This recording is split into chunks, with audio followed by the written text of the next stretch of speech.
This is the story of a moment in the lives of a generation. 25 years ago, Britain went two-tone. Led by the Specials, a bunch of young groups lit up the charts with a potent homegrown mix of British and Jamaican music. They brought with them a look that combined black and white street styles. It wasn't just Britain's first multiracial music, it was a rich and contradictory movement born of turbulent times and the growing pains of multiculturalism. And as two-tone bands toured the country, many in the audience were changed forever.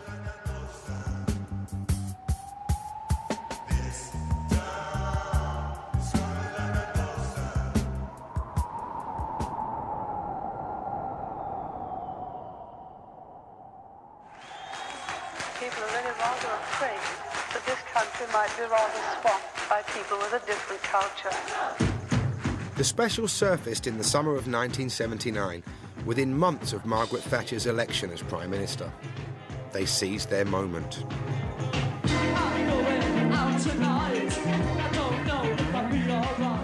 It just threw me. It was superb. I suddenly thought, here is something that I can really, really hang on to. You just can't escape the message with the Specials. You can't escape the Specials.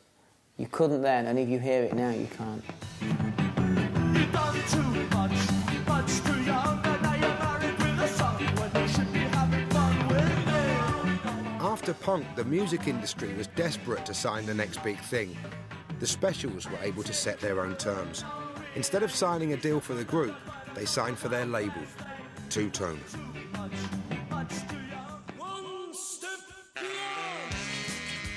They soon launched other bands, including Madness, as well as The Selector and The Beat. Two-Tone had a distinctive look and its own sound, a fusion of rock and ska. For the audience, Two-Tone's inclusive message made it more of a movement than a fad.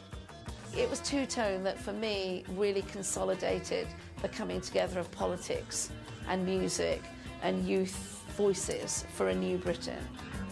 It all seemed to happen overnight, but Two-Tone was actually weaving together strands of post-war popular culture that stretched back to the 1940s. The first Jamaican settlers arrived in Britain in June 1948. Among the 500 or so passengers on the Windrush, 20 listed their profession as musician. The new arrivals brought ska, a lively dance music like an inside-out rhythm and blues. Ska, and the reggae which followed it, would soon become as much a part of British music as Indian food became a part of British eating. I belong to that group of people who were born in England to the children of immigrant parents. Coming from the Caribbean, my mum brought a wind-up gramophone, and we used to listen to 78s of Trinidadian calypso. I grew up in Southall in the 60s and 70s, and there was a classical singer called Tansen, and my dad used to love his stuff, and it was all very kind of, oh, that kind of stuff. I was probably the only Asian in my whole area. You felt like you ought to like something deep and meaningful, but, you know, I love pop music, and that's all that mattered to me. I moved around a lot as a kid, mainly around London, all over the place. You know, I always thought of reggae and ska and all that as British music, and I didn't really know where it was from. It was just part of the pop firmament.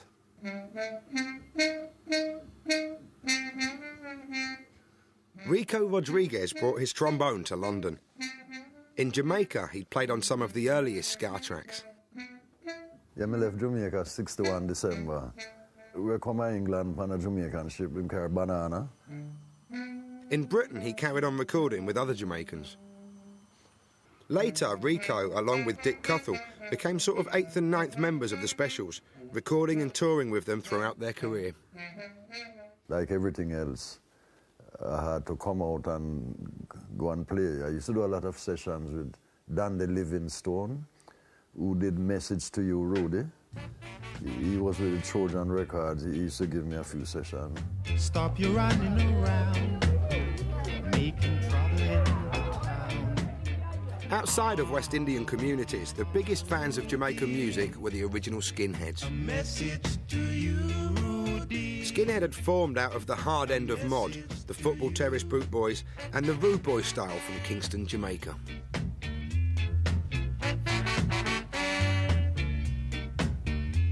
Or you might wind up in jail. Along with their love of reggae, the Skinheads took both their too short trousers and their close-cropped hair from West Indian immigrants. Skinhead reggae became a distinct and distinctly British thing. As a teenager, it was all the ska stuff. That was the era, 60, 69, 70, all those great records coming through, the Desmond Deckers and stuff. But also, we used to go down Lewisham Market and get the Jamaican ska stuff as it came in. My mother was Jewish. I was from Dagenham. My father was Nigerian and went back to Nigeria after I was born. And I was adopted into a white working-class English family. Because I was the only black kid, it was easier to be the mascot of the Skinheads than anything else. So, and I really, really liked their music. And they used to play ska music and Long Shot Kick the Bucket and some reggae music, and they were deeply into Tamla and soul. And so that's where I began hearing all those records. I mean, I came to black music, in a way, through white Skinheads.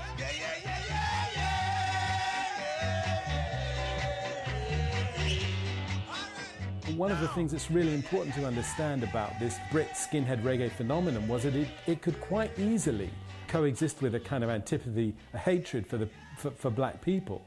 I mean, there were a few, you know, there always is the problematic presence of a few black skinheads, and of course their sense of who they were after was qualified by their desire to engage in what they called then Paki bashing. But what exactly do you do when you see Pakistanis? Sometimes we eat them, sometimes we just leave them. Pakis ain't so much your enemy, they're just like a pastime, aren't they? Pakis? Just jump them. It's not their colour, because, you know, the Jamaicans are all right. A lot of Jamaican mates. I mean, they don't like Pakistanis either. At that point, you know, we had grown up with the whole Enoch Powell sort of speeches. We'd grown up with the National Front. We were fully aware of our parents getting abused in the streets. In this country, in 15 or 20 years' time, the black man will have the whip hand over the white man. Powell's opinions were off the scale of respectable politics, but they set the tone for racists and neo-Nazis who kept themselves visible through the 70s. They were usually skinheads in their ranks, and street style continued to get mixed up with street politics. In 1977, the National Front organised a provocative march through Lewisham in south-east London, an area inhabited by both poor blacks and poor whites. These were some of the ugliest scenes of violence London has seen this year. At the riot which ensued, it wasn't just fascists fighting anti-fascists for control of the streets, it was skinheads versus punks. It was very tribal, but, you know, I've got friends and it was a war for them. You know, if you came from the suburbs and your hair was blue and you came up to town, man, you know, you were lucky to get out alive. And it was, but that's what I'm saying was interesting because, you know, this mob I'd met, some of them, their sort of teddy boy thing was a big thing at that time. And then suddenly this division, you know, like someone would turn up in a pair of leather trousers, hold on, he's gone punk. So going down along the way, and on the song a little ways I would play. Mid-70s reggae no longer made much sense to skinheads, but punks were drawn to it. It was as though fast and trebly punk was the other half of unhurried, bass-heavy reggae. Punk groups started trying to fit the two together. We were really interested in the recording process because they made fantastic records in 4-track studios, and that's where we were making our records. We used to try and copy the dub guitar, right? It was a reggae thing. In the studio, he'd have a repeat going, jing, jing, jing, jing. But the white boy playing the reggae used to go, jing, jing, jing, jing, jing. So we would check out the little chops, and we would learn a lot of them. It was great. It was a great time. A lot of the encounter between punk and reggae took place at concerts for Rock Against Racism, which had been formed in 1976 out of indignation provoked by blues musician Eric Clapton.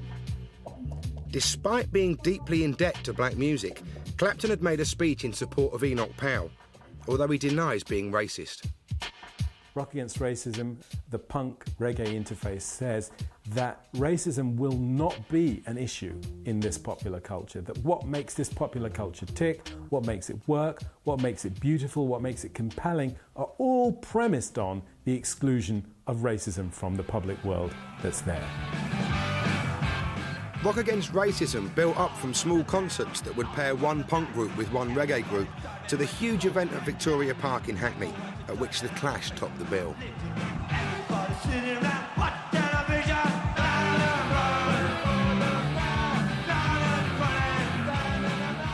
That really, for me, was the first time that I felt really comfortable about being black and Asian and British at the same time in one space. The Specials brought it all together. Instead of black and white bands on the same bill, there were black and white musicians in the same band. An informal collective of young musicians, keener on dancing than marching, but just as eager to reject a racist future.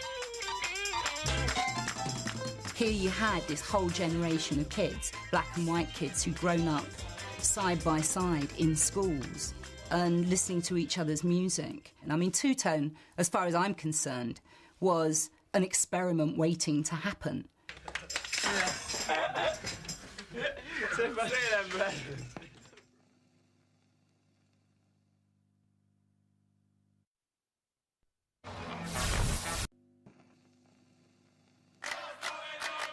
Instead of awkward attempts to mix rock and reggae, there was about to be a new sound. The energy of punk, brilliantly fused with reggae's faster ancestor, ska. I'm going out tonight. I don't know if I'll be alright. Everyone wants to hurt me. Oh, baby, danger in the city. The Specials and Two Tone were born in Coventry, because that's where Jerry Dammers lived, harbouring a vision. They emphasise the offbeat like that. Then started slowing down, you got sort of reggae.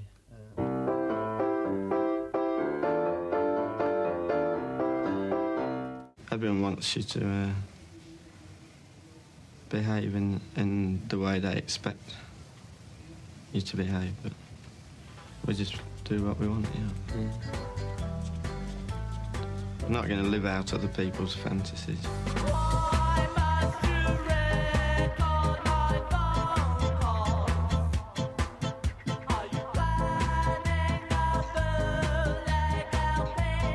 Gangsters was the first Two Tone single, launching a new look. A mix and match of clothes once worn by skinheads, mods and rude boys. And with it, a new ska punk sound. It wasn't until the Specials that you actually had a black and white band taking that basic ska sound and giving it a harder rock edge and just making the lyrics all about the way we were living and stuff. It just seemed absolutely right, and it really took off very, very fast. I felt that Coventry was some kind of multicultural haven, perhaps, you know. I'd never really been there before, but to me, I felt like, oh, maybe Coventry's the place where black and white do unite, you know, where all this cool music is coming from. You kind of thought, hang on a second, OK, it's, you know, it's black and white suddenly. It is black kids, white kids. It is the first time, I think, probably that I'd seen that. Two Tone had a strong graphic image. Black and white checks, bold, clear typography, and the figure called Walt Jabsco, drawn by Jerry Dammers as the archetypal rude boy.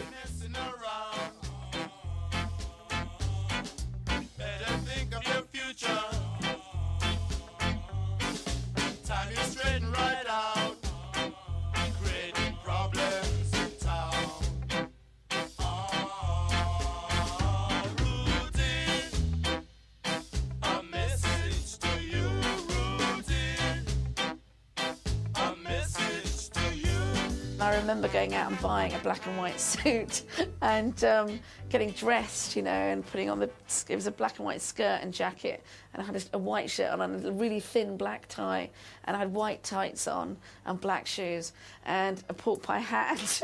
And I remember going and just thinking, wow. That's it. You put your pork pie hat on and you were there. You were part of the gang, and of course the mohair suits and that, yeah.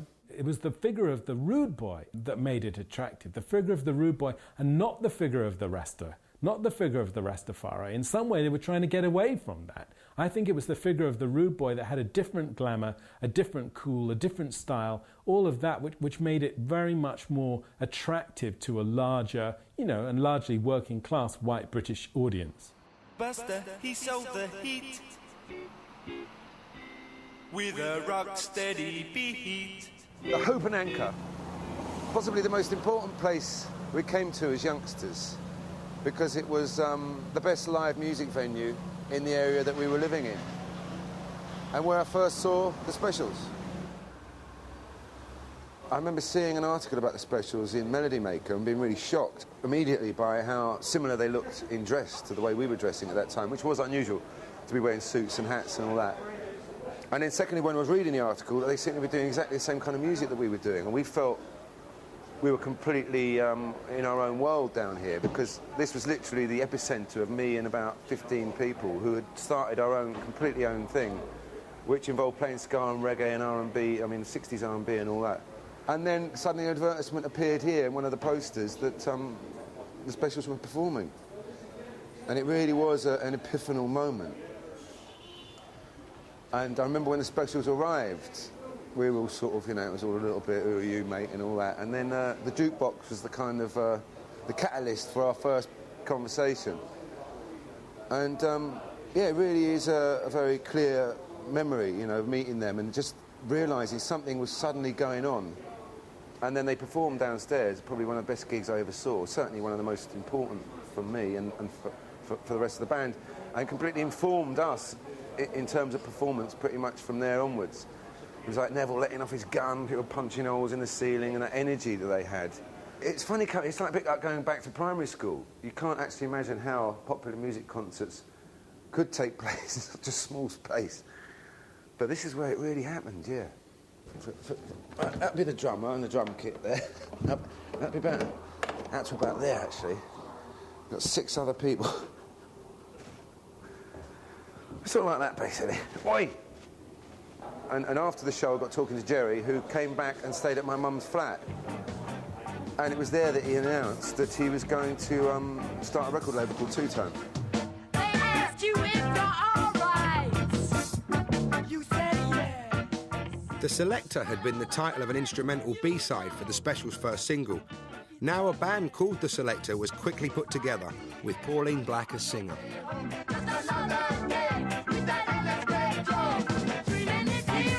The Specials offered us a gig, I think, at the F Club in Leeds, and we turned up and Elvis Costello was there, because he was going to mix their first album. And I remember being terribly impressed by that until he trod on my foot at the bar, and I thought, and didn't apologise. And it was good. Next to release a single on Two Tone were The Beat from Birmingham. It was all needed, all that music was needed. It was just like, how do you get it out? Because if you go to London, no one's going to want to know.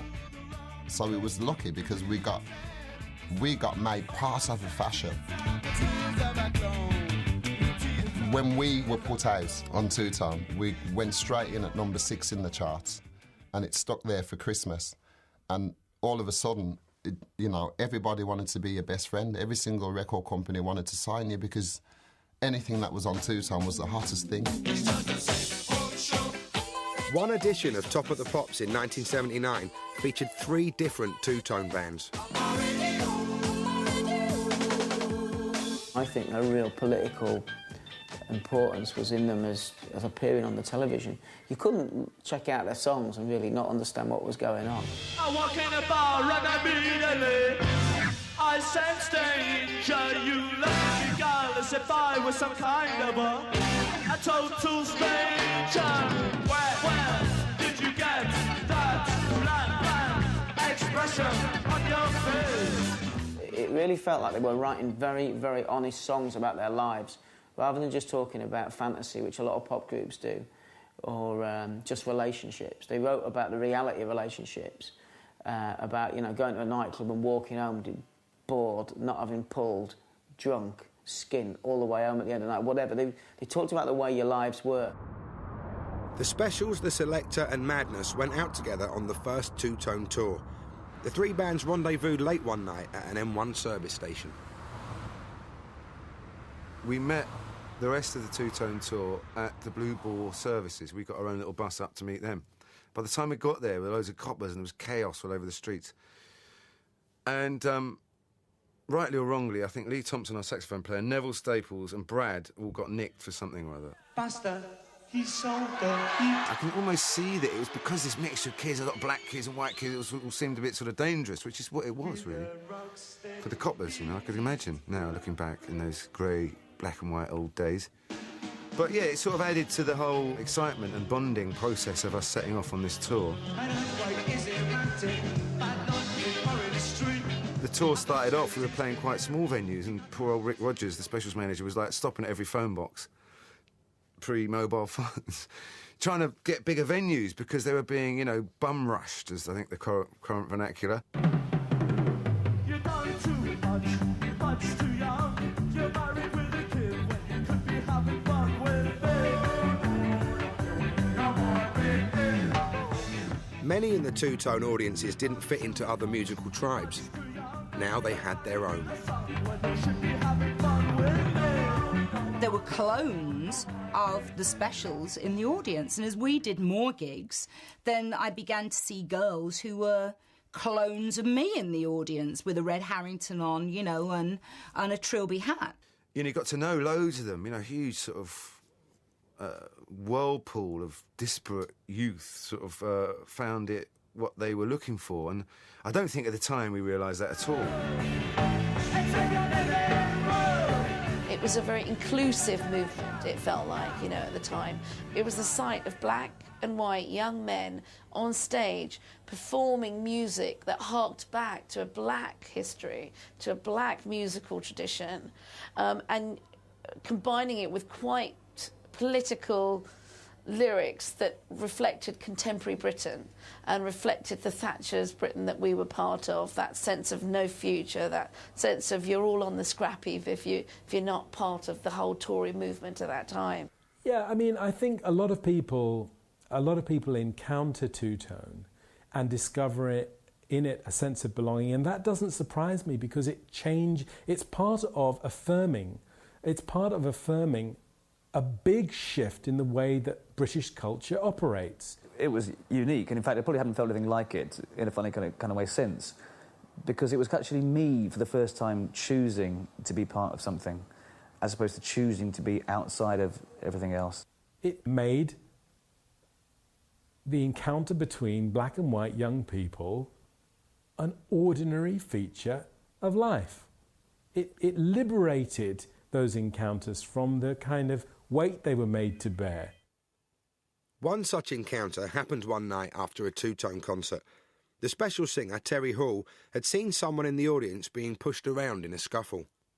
That someone was Gurinder Chadha. He asked if I was all right because he'd seen me get sort of chewed up a bit, and he went on about the fight that had happened at the concert. And then he said, would you like an album? You know, it's signed by all of us. And I was all like, you know, of course, We started talking about, you know, my experiences and his experiences. And for me, this was actually the first time that I was talking to a white working-class English boy in that way. As the Two-Tone bus travelled the country, it became a kind of musical melting pot, a microcosm of what life could be like if more black and white people rubbed shoulders. Sort of all the smokers were right at the back. It sort of got more laid back as you went through the bus. You know, there was more sort of amphetamine influence up the front. The chatting and shouting, sticking your arse out the window gang, i.e. madness. And it sort of mellowed out as you got down to the back, and then through the clouds, you'd find Rico sort of, you know, king on the back, the one big back seat.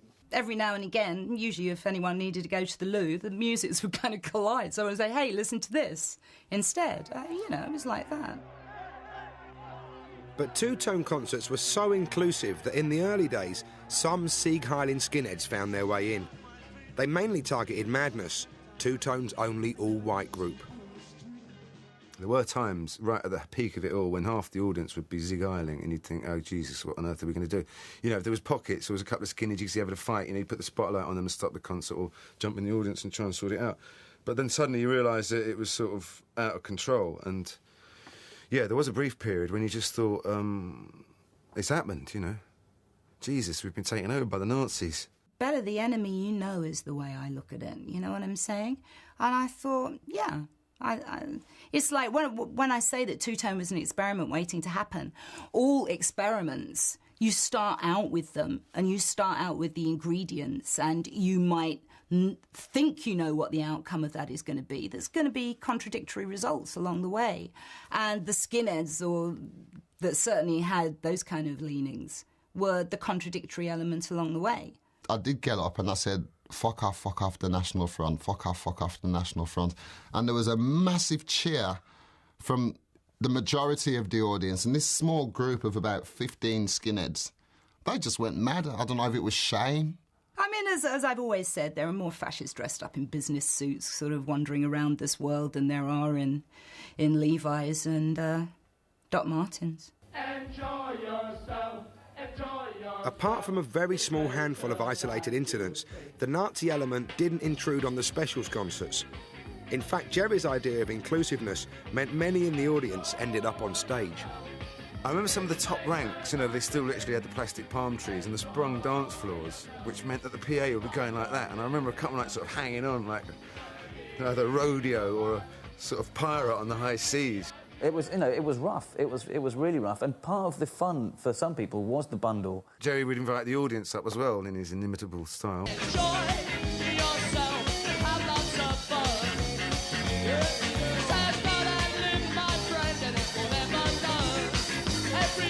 You connected with bands like the Specials. You felt on a kind of par with them. I felt this real sense of identity. I felt a British musical, political movement was around and accessible to me that I could be part of, and that I didn't mind wearing the clothes. I loved wearing the clothes and I loved being seen as part of it. You often hear people go rave and rave about why they like certain artists. But this band had #1 hit singles. They were a very, very popular act, and they weren't diluted in any way. Enjoy yourself, In their first year, Two Tone had topped the charts, toured the country, and created a new inclusive movement. It was as if everything the label touched turned to gold. Thank you.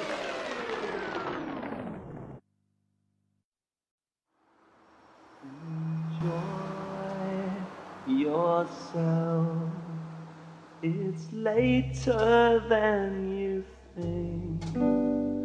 Enjoy yourself while you're still in the pink.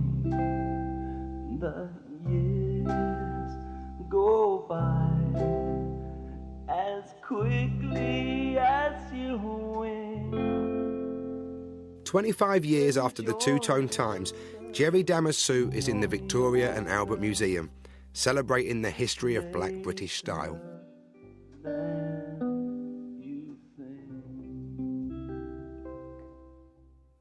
It's good to be wild. Today, the only group playing ska in Coventry is a Two Tone revival band. You could only be on, but for once. We were 12 when the Special split up. I think we realised how important it was, especially how important the Coventry thing was when we became older, you know, and now being part of the, well, playing in Special Brew and everything, it means so much because we're from Coventry.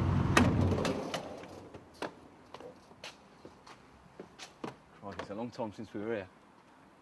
In this room was where the original, I think it was the original Two Tone office. It was where Jerry was living when the whole thing sort of exploded and they became an overnight success. And we came here actually, didn't we? When we were, I think we must have been about 16, and we came looking for Jerry Dammers long after the Special split. Yeah. I think this is our Bernie Rhodes contract. No, we've got loads of contracts actually. Two Tone's strengths were also its weaknesses. Cheerful idealism and a do-it-yourself aesthetic had helped propel Two Tone to success. What else have we got? Oh, this is our A&R department. These are the tapes that people send us. As you see, we've been inundated with. And And this is the wardrobe. But they weren't best equipped to handle that success now it had arrived.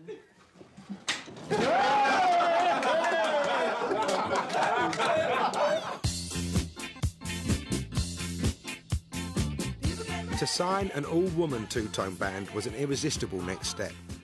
Rhoda Dakar and the Body Snatchers were plucked out of nowhere. We ended up recording a two-tone because on our second gig, this is bearing in mind, second gig, one original song, Jerry, Pauline and Juliette DeVee, who was the selector's manager at the time, all came along to see us. Which, had it been about our fifth gig, probably would have been really daunting. But at the time, on your second gig, you're not scared yet. And they offered us a place on the second two-tone tour and a single deal.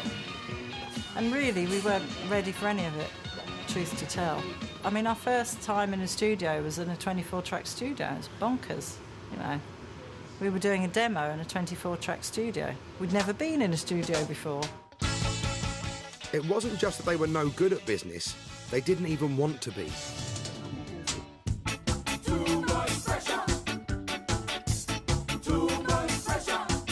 We were our own worst enemies anyway, I make no bones about that.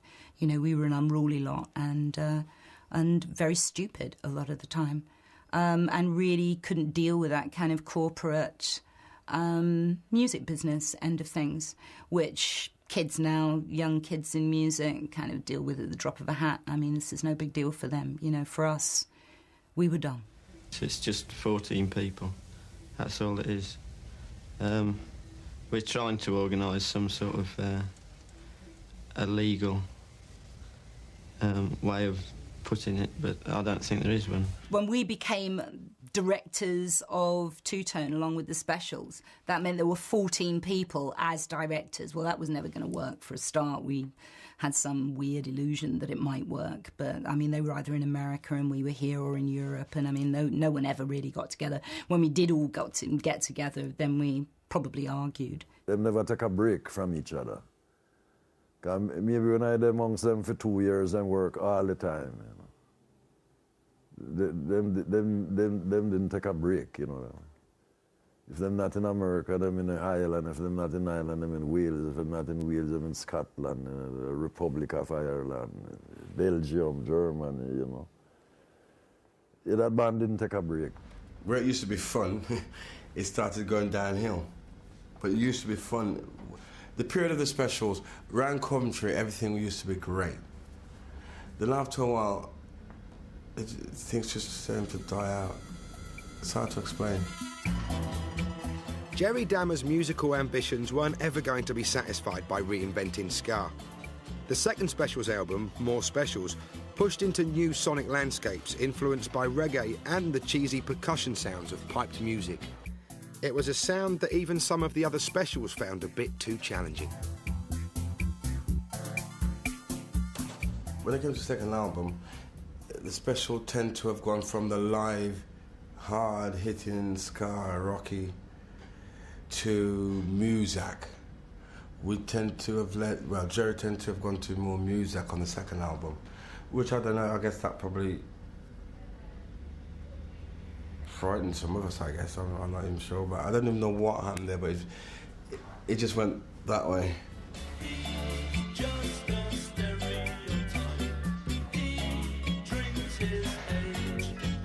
It did seem as it went on, Jerry had a vision and the rest of the band had a struggle finding their place within that vision.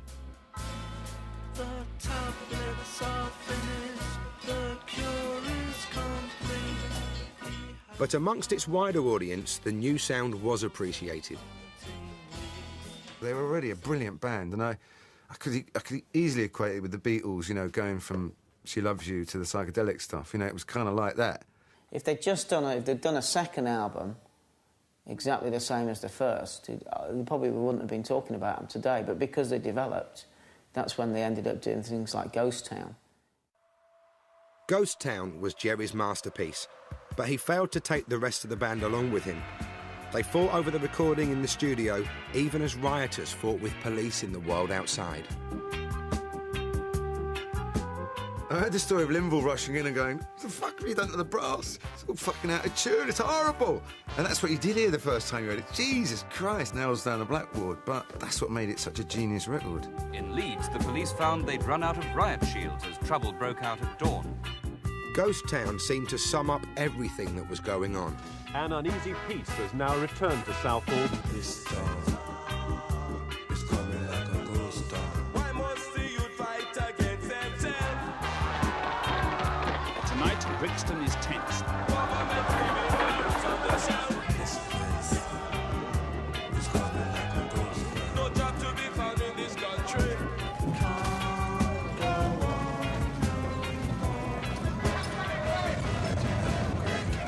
Today, the mopping up and the post-mortems.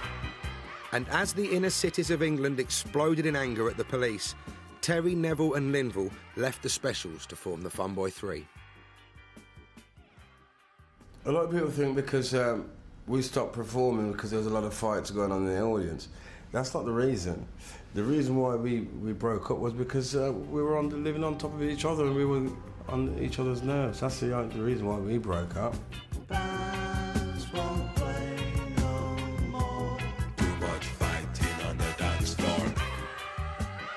The Specials weren't the only two-tone band who spent half their time arguing.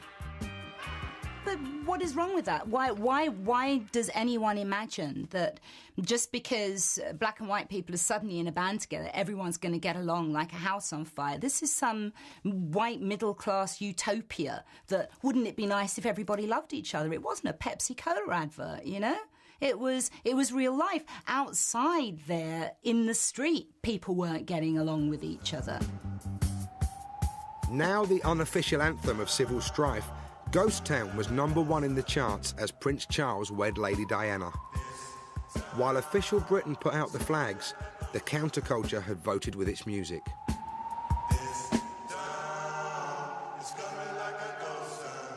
We really need to focus on the place of Ghost Town as a very important kind of cultural event in not only providing a sort of coincidence that helps to explain that incredible wave of rioting, but also in offering a kind of explanation for it afterwards and in tapping into all those historic forces that produced it in the first place. It's a really incredible coincidence. It's an incredible encounter that brings all those different dynamics together in that way. The Specials will always be remembered for me as putting politics and music and a youth voice on the agenda, you know, in Britain at that time. And I think Ghost Town was the seminal song for that period. To me, they seem to be about inner city energy and anger. And they were the soundtrack to the riots, but they were also the soundtrack that made you think there might be some optimism. We were different for sure, but I don't know we ever made a record as brave, you know, either sonically or as content as that. All right, we're back on cue now. OK. In 2004, Madness are returning to their roots. Comes on a bad shot from the asylum seeker. With producer Dennis Bovell, they're recording ska and reggae covers as their alter ego band, the Danger Men. The sun is on the rise once again. A new-look version of The Beat, without some original members, are also back in business, mindful of how the present connects with the past. The reason why I reformed The Beat is because I have seen this racism coming back for the last 4 or 5 years, and this kind of music is needed. We need to re-educate the youths, because they don't know nothing. They don't know nothing about getting on with other people. They don't know nothing about love and unity. They will never know the difference. They will grow up and be as racist as their grandfathers and grandmothers were. You know, we broke it up for a generation and it's coming back.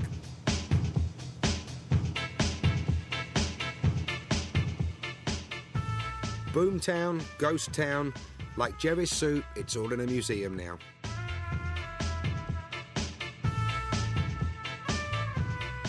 So how do young musicians now connect to the influence of the Specials? And how does the legacy of two-tone relate to the multicultural landscape of today?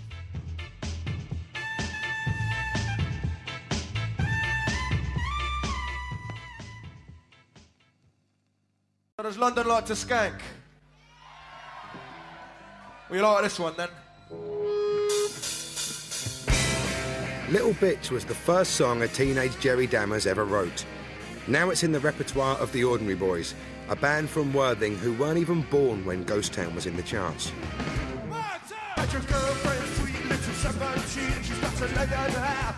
The Ordinary Boys have been influenced by the late 70s, just as the Britpop bands a decade ago were influenced by the 60s.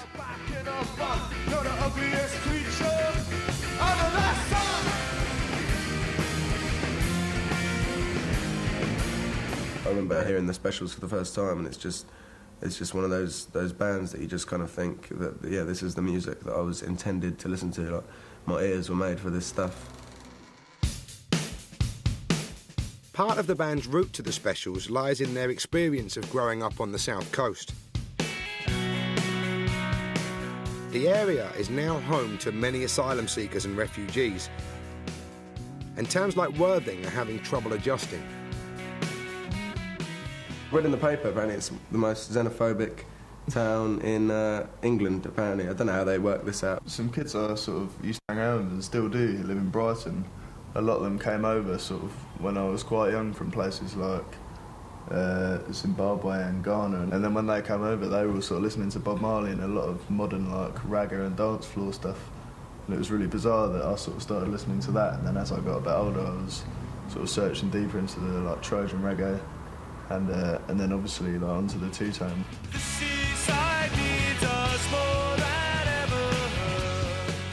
And former Special singer Terry Hall ended up appearing in an Ordinary Boys video because his son is one of their fans.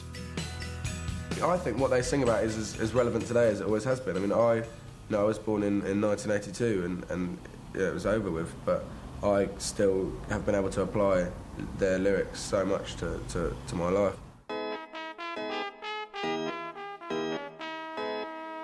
There is a line, there is a seam, it's like a seam of coal, a seam of diamonds that runs from the two-tone period into the present moment. This ain't the down, it's the upbeat, make it complete. So what's the story? Guaranteed accuracy, enhanced CD.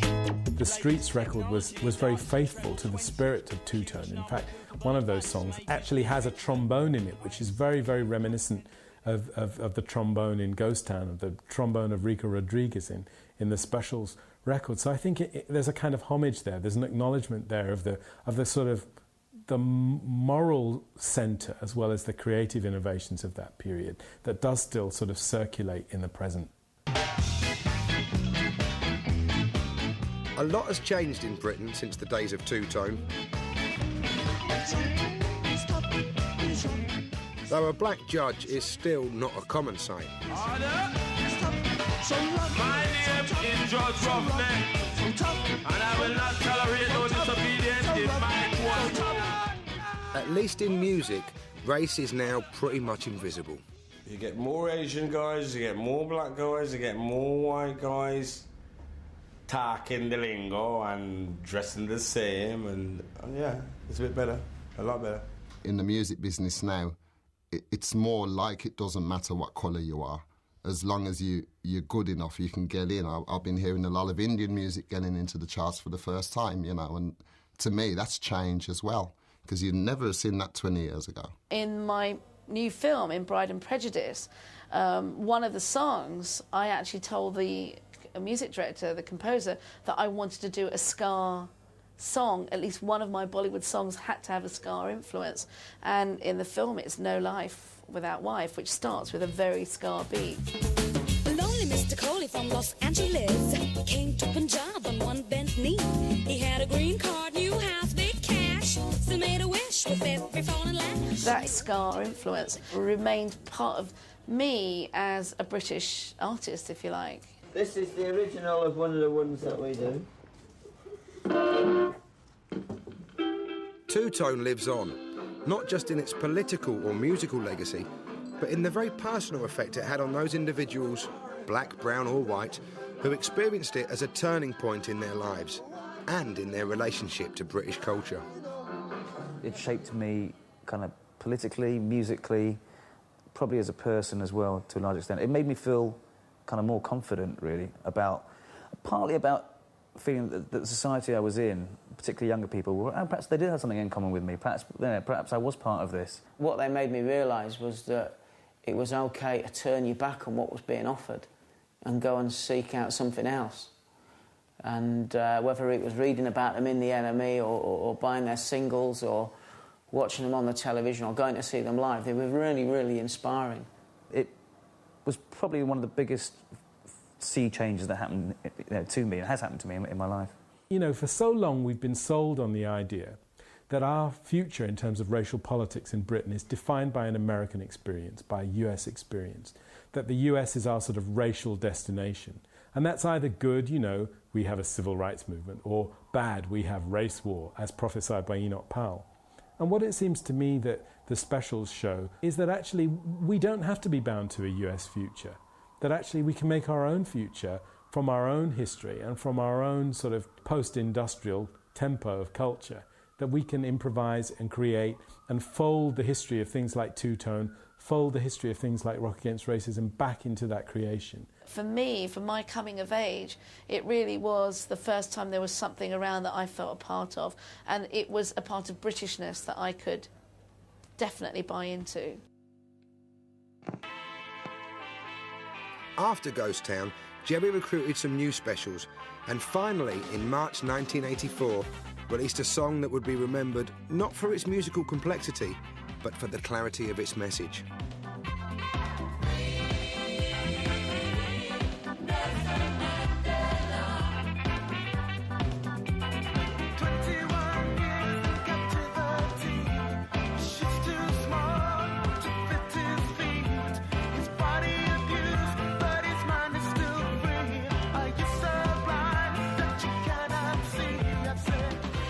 It may seem odd now, but a lot of people hadn't even heard of Nelson Mandela until Jerry Dammers brought his plight to their attention. As political as music gets, I think it was hugely influential, yes. And when I watched the news and saw people at an anti-apartheid rally in South Africa singing Free Nelson Mandela, obviously, you know, when that's happened, you know you've made a real impact. Hi, my name's Terry and I've had bags of fun. Enjoy yourself. It's later like a thing. Enjoy yourself. While you're still in the thing. The years go by as quickly as you wait. Enjoy yourself. Later like a thing. I'm very pleased, I think, that here we are, 25 years down the road, and enough good music was made that I think the idea of two-tone has become more real in people's minds and has become a bigger reality than the individual bands that made it up. I feel that, you know, Walt Jabsco, the little two-tone man, he kind of stands for something.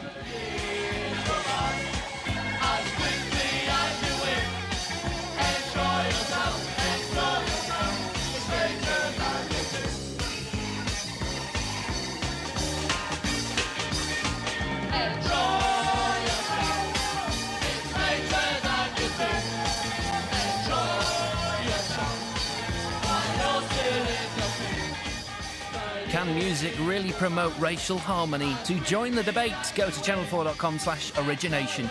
Well, if you've got the cash, they've got your ticket. Next Monday at 11, meet Alan Slim, the Touts on tour. Next tonight, though, how a low-budget Bollywood film took India by storm in putting the fun in fundamental.